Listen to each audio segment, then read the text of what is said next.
A very good morning to you. Welcome to the West Ham Voice on a Friday morning. Thank you all for joining me. Of course, as I'm sure you already know, Mohammed Kudus is back and back with aplomb. If anyone watched the game between Egypt and Ghana in the AFCON on Thursday evening, you would have seen Kudus started. Not only did he start, but he made a sensational comeback with scoring a superb goal for Ghana to put them 1-0 up. The game finished at 2-2, but it was Kudus that got both goals for Ghana. He looks fit. He looks keen. He looks stronger. I mean, it's great. It's actually great for Ghana. I know it's not great for West Ham because it means that if Ghana win their next game against Mozambique in the final group stage, that means that Ghana go through to the next stage and Kudus will be away for longer for West Ham, from West Ham United. But I think it's not a bad thing. So long as he doesn't come back injured. You know, we saw that Mo Salah got an injury for Egypt. Don't know how long he's out for. Don't care really. But so long as that doesn't happen to Mohammed Kudus, then that's fine. Because him going out with Ghana and having a good national campaign with the team can only bode well for West Ham. You know, if he comes back feeling like he's done as good a job as he can for the Ghanaian team, then he's going to come back and he's going to be sort of full of beans, isn't he? So well done to him. One superb goal, one good strike that got a deflection and went in. And I'm really, really pleased for him. I'm really pleased for West Ham to see that one of our players is back fit and ready to go. And I think that's fantastic. I think it bodes well. I think he's a great player. It only adds to the value that he already, I mean, apparently some pundits are suggesting that he's already worth 3 times what we paid for him. That's not bad at all, is it? So long as we keep him, of course. Now, what about the game on Tuesday night against Bristol? I'm not going to go into it much. We saw how poor we were. You know, I think there were some good things about it. We had Callum Marshall, who made his full debut for West Ham United. I think that was a definite plus, without a shadow of a doubt. But it sounds as if, from what David Moyes has suggested, that Marshall will be going out on loan before the January transfer window shuts. Now, I was suggesting that maybe there's a chance that he might be kept on at West Ham and given more chances. But look, for the development of the young lad, I think he actually played pretty decent when he came on. But given that we only had 10 players and we were 1 goal down, it was a tall order for both him and Mbama to come on and make a difference. But I think he looked pretty decent, Marshall. And I think he's got a good long career ahead of him. So that was a plus. I think the other benefits and plus was the way Emerson played. Look, he's grown on me, Emerson. I wasn't sure about him when we first bought him. I wasn't sure about how good he might be as a left back, but he's proven me wrong. And I'm pleased to say that he has. And he's gone on to sort of demonstrate that he's much more versatile than just being a left back. Look, when we went a player down, when we started the game, he was playing further forward. He was playing in a 3-4-3 system, left side of midfield, which was good. And then when we went a player down, he was given a bit more of a free rein and he was sort of cutting in. He was, ironically, or maybe not so ironically, he was our most creative player. And he's got an awful lot to offer, Emerson, far more than just what he does at left back. And I'm going to talk about maybe some formations later on coming up to the game against Sheffield. And I think Emerson might be kept further forward for that game because I think he's one of the few players that we got in the squad that showed that he was really sort of keen on trying to get forward, really keen on being on the front foot. And I think that will continue against Sheffield United on Thursday. And then, of course, apart from that, losing the game, we've got a few downsides, haven't we?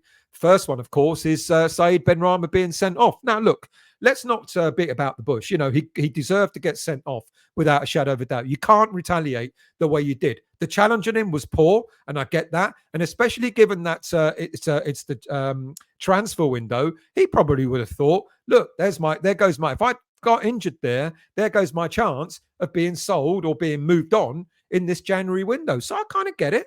It's selfish of him.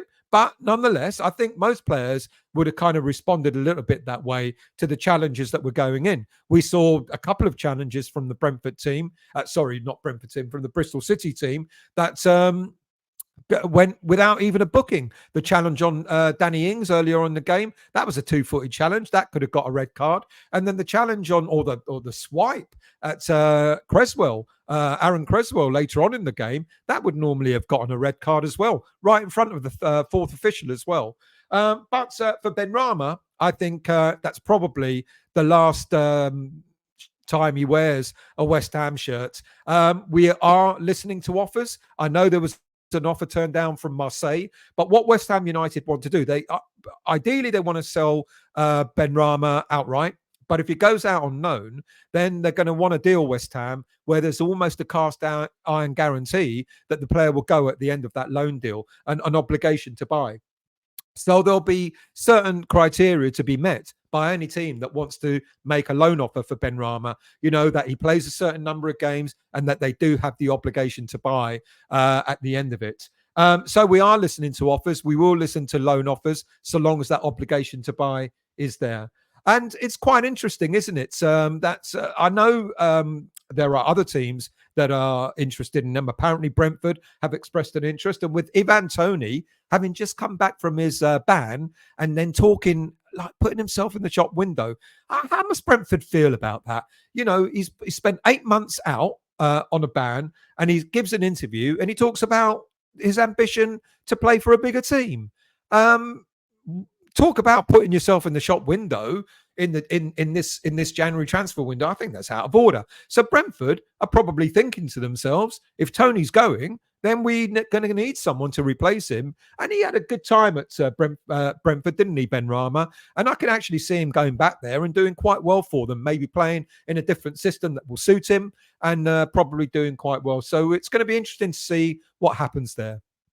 I think another plus for us from the Brentford game on Tuesday night was Ben Johnson. We know about his contract situation where, this is probably why we were looking to move him on, because he wouldn't agree, or we couldn't agree a decent contract renewal with the player. And now it's a bit 50-50 as to whether he's going to go or not, because he's another player that's from the squad. Every time he's come on in the past sort of few games that he's played, I think he's done exceptionally well. I think he's been certainly not our worst player. And I think he's shown a lot of merit. And again, I think when he came on against Bristol City on Tuesday night, I thought he played really well. So I think it's now 50-50 as to whether he's going to be kept or allowed to go. Now, apparently, we will be interested in offers for him. And if we do get an offer and we do accept it for Ben Johnson, then you've got to ask yourself, why are we doing that? Unless there's someone in the pipeline that we're ready to buy. But I've been asking about players and that we're looking at buying, and I keep being told the same thing, that we're nowhere near at this moment in time at buying anyone.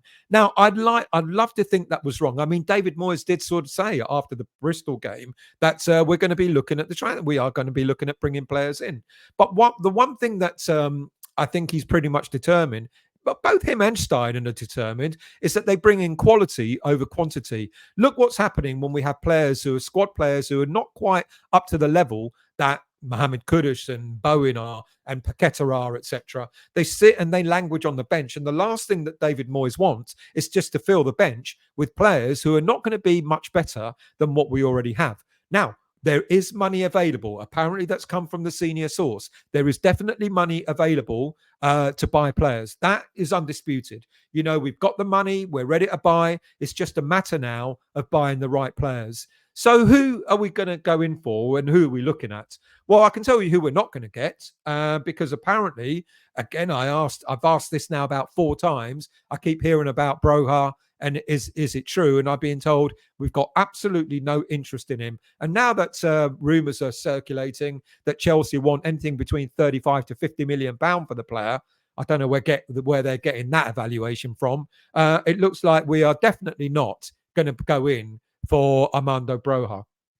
I could be wrong, but that's what I keep being told. Another player that's unlikely to make the senior, to be selected to be bought for the senior team, is meant to be our number 1 target, Ibrahim Osman, another Ghanaian. Now, very decent young prospect, comes from the same club as we bought Winston Reid from, the Norwegian club, Nordsjælland. And I can see this. I can see this potentially happening. But for me, I think I said this the other day. Would it be a purchase that we would look at using in the senior team, or would it be someone for the future where we just put him on the in the under 21s? Now, our priority right now is the senior team. You know, our under 21s are doing extremely well. I know players. I know Kodua has gone out on loan to Wycombe Wanderers, and Callum Marshall is also likely to go out on loan as well. But it's about development for that team, isn't it? The under 21s. It's not so much what they do in the season; it's more about their development. So I don't know about this one. Do I think he's a number one target? No, to be quite honest with you. Do I think we're likely to be in for him? Yes, I do. And if so, I think it's more likely that it'll be because he's going in the under 21s to develop before he has a sniff at the senior team. But again, I could be wrong on that as well. And then there's the curious case, of course. Now, actually, let me come back to him. I'll come back to him in a moment. There was also a loan bid suggested for Trevor Shala of Chelsea. And this one makes sense because if we are, I mean, look how ropey our defense has been over the past few games. Dinos Mavropanos has made the same mistake again in the last few games, you know, sort of back pass that just didn't go far enough, gave away a goal yet again. And it's a shame because I thought he was settling into the team. Zuma his legs have completely gone. I mean, you know, apart from the fact that Mavropanos shouldn't have passed back the way he did, Kurt Zuma allowed the player, the scorer against Bristol, to not only run past him, but he was staring. He was like trotting back and thinking, "Oh yeah, Fabianski will come out and get that." And it was the last minute thing. Oh my God, he's missed it. The player's free, and then he decided to run. But you could see that Zuma's legs have completely gone. So we do need backup for the senior team with a Gerd on Moroccan duty, AFCON duty, and apparently not wanting to stay at West Ham United. We need replacements. And that's why perhaps a loan bid for Trevor Shala seems to make an awful lot of sense. Now, I know apparently there are other teams interested. I think some teams abroad are interested, as well as Fulham apparently have shown an interest as well. But I think us going in for someone like Shala wouldn't necessarily be a bad thing. Now, okay, he hasn't played football this season because of an injury that he's had, but you know, he's back training. Apparently, as I said the other day, Chelsea are not interested in having him in their first team. So what's not to? He's got Premier League experience. It would make sense to put in a loan bid in for him and see what happens. Now, the final person I'm going to talk about, I've been pondering this. And asking myself, why would we want to go for Kalvin Phillips? Now, the first thing, of course, is the loan fee. You know, £7 million, I believe Manchester City want. Rather greedy, to be quite honest with you. And I know there is a lot of interest in him. Apparently, Newcastle and teams abroad and other teams have apparently expressed an interest. And I've been asking myself, he's not a priority. Well, you know, I've been saying throughout most of the transfer window, if there's anything that we need a defender first and a left-sided attacking player second. And I keep saying to myself, why would we even want to go for Kalvin Phillips? And then it kind of made me think, you know, what I spoke about earlier on about Emerson. Maybe there is another way of playing. Maybe there's a way of fitting Kalvin Phillips into a team which gives us a little bit of a different feel. Now, bear with me on this because you can pick any player you want in defence, etc. But you know, whilst we've got players away on international duty and still out injured, you could look at something like this, you know, with Areola in goal and then a back four of Soufal and Johnson, who I think has played reasonably well. And then you can take your pick of the four central defenders that we've got. All right, Gerd's out away at the moment, but you could put Mavropanos in with Ogbonna, Zuma in with Mavropanos, Ogbonna with Mavropanos, whatever. But I think you get my drift, the back four. And then if you have a central holding midfield too, then the four players in front of them will have even more reign to sort of venture forward. Okay, right now, because of the lack of players that we have, I've gone for Ward-Prowse, Souček, Emerson, and then Mubama up front. But imagine when our whole team is back, what it might look like. So this is what it could look like with Phillips in that team. So again, you've got a back four, whoever it may be. Emerson going back to his left back role, and then Alvarez and Phillips in the central holding midfield roles, and then those front four, Kudus, Paqueta, Ward-Prowse, along with Bowen, they would actually have free reign, wouldn't they? Because you've got a very solid four at the back, two in the holding midfielders. There might be some games you wouldn't need a two in midfield, holding midfield, but it kind of gives you a different feel of the team. And all of a sudden, I'm thinking maybe it's not such a bad idea having going in for Kalvin Phillips, and maybe there is a role for him to play. Of course, you've got another option because if you want to strengthen your back line, Alvarez can fit in there, and Phillips can be the holding midfielder with again, a 3-1 up front. So there are options. It makes all of a sudden it kind of makes a lot of sense. Now we're not going to pay £7 million for his loan.